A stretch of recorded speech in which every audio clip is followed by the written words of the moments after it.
Sir, Mekedatu அணைனா என்ன? தமிழ்நாடு கர்நாடகா பார்டர்ல காவிரி ஆறு வரப்போ அது ஒரு குறுகிய இடத்துல, அதாவது கார்ஜ்னு சொல்லுவாங்க. அது பேர் மேகதாடு கார்ஜ். மேகதாடு ஏன் இப்ப ஃபேமஸ்னா, கர்நாடக அரசு மேகதாடு அந்த இடத்துல ஒரு டேம் கட்ட போறோம் நாங்க அப்படின்னு கிட்டத்தட்ட ஒரு 50 வருஷமா சொல்லிட்டு இருக்காங்க. இப்ப கொஞ்சம் தீவிரமா சொல்றாங்க. அவங்க ஊர்ல டேம் கட்டுறதுல நமக்கு என்ன பிரச்சனை? தமிழ்நாட்டுல 8 கோடி மக்கள் இருக்கிறாங்க. இந்த 8 கோடி மக்கள்ல கிட்டத்தட்ட 5.5 கோடி மக்கள் காவிரி நம்பி இருக்கிறாங்க. அதுல கிட்டத்தட்ட 40 லட்சம் விவசாயிகள். மேட்டூர் டேம்ல 96 டிஎம்சில இன்னைக்கு 40 டிஎம்சி தான் இருக்கு. அந்த 40 டிஎம்சியும் குடிக்கிறதுக்கு தான் நம்ம வச்சிருக்கிறோம். காவிரி டெல்டால குருவை, சம்பா, ஆலடி இந்த மூணுமே நம்ம கல்டிவேட் பண்றோம். இப்போ குருவை சீசன்ல தண்ணி இல்ல. லாஸ்ட் 7 இயர்ஸ்ல 6 இயர்ஸ் கரெக்டா ஜூன் 12 மேட்டூர் டேம் திறந்து விட்டு இருக்கிறோம் குருவை கல்டிவேஷனுக்கு. இந்த வருஷம் திறக்க முடியல, ஏன்னா தண்ணி இல்ல. மேகதாது டேம் கட்டினாங்கன்னா சுத்தமா ஒரு சொட்டு குடிக்கிறது கூட தண்ணி வராது. அப்போ எனக்கு எந்த பிரச்சனையும் இல்ல.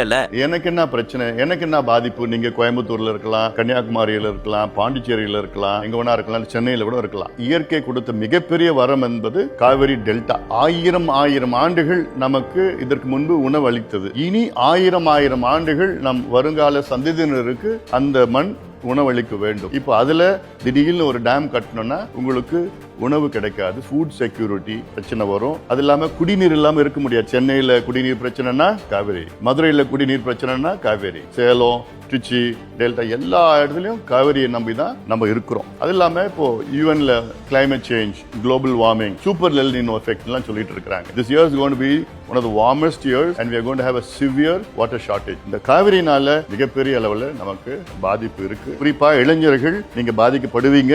everyone will be affected. இதுக்கு நான் என்ன சார் பண்ண முடியும்? உங்ககிட்ட நாங்க எதிர்பார்க்கிறது, இதை அழுத்தம் கொடுங்க, இது எல்லாத்துக்கும் ஷேர் பண்ணுங்க, இது வெளியில கொண்டு வாங்க, இதுல ரீல்ஸ் போடுங்க, பதிவு போடுங்க, ட்விட்டர்ல, சோசியல் மீடியால ஷேர் பண்ணுங்க, ஒரு அவேர்னஸ் கொண்டு வாங்க. நீங்க எல்லாம் சோசியல் மீடியா மூலமா ஒரு ஆட்சி மாற்றத்தையே நீங்க கொண்டு வந்திருக்கீங்க. நிச்சயமா இந்த மேகதாது அணை தடுக்கிறதுக்கு உங்களால உறுதியா முடியும். இதை தடுத்தே ஆக வேண்டும். இது தடுத்தாதான் தமிழ்நாட்டு மக்கள் வரும் காலத்துல சுயமரியாதையோட வாழ முடியும். சார், வீடியோ ஆரம்பிக்கிறப்போ ஒரு குறியீடு காட்டினீங்களே, அதுக்கு என்ன அர்த்தம்? கர்நாடகாவில் மேகதாது அணை கட்டினாங்கன்னா தமிழ்நாடு மக்கள் மேகதாது அணையை தடுப்போம், காவிரியை காப்போம்.